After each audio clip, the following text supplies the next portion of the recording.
Scratch is a visual, block-based programming language with the ability to control the Raspberry Pi. Scratch 3 was recently released for the Raspberry Pi and now comes installed as part of the latest version of Raspbian.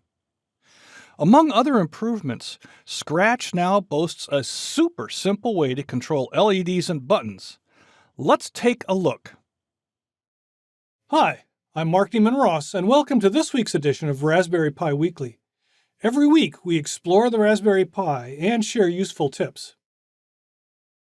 There are a lot of under-the-hood improvements to Scratch 3, including HTML5, a redesigned interface, new blocks, and a new extension interface.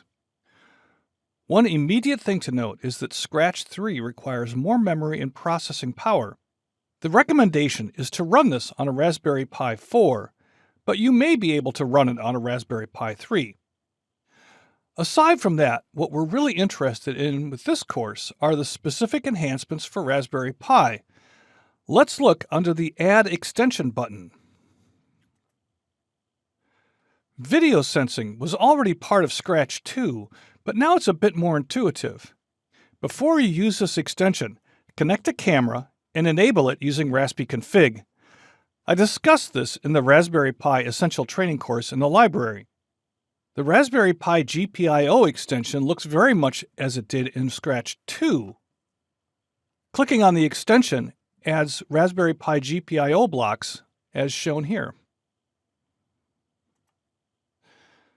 The Raspberry Pi SenseHat extension now pulls up an emulator if a SenseHat is not attached. The SenseHat extension has support for joystick and better motion sensitivity, such as awareness of shaking or when the Raspberry Pi SenseHat is tilted.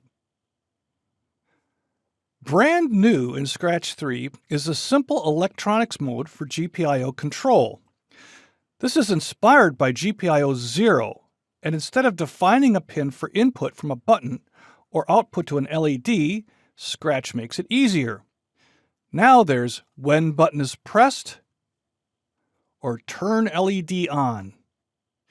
Scratch continues to be a really simple programming language, and now, with the additions and improvements made with Scratch 3, it's even more useful for complex tasks.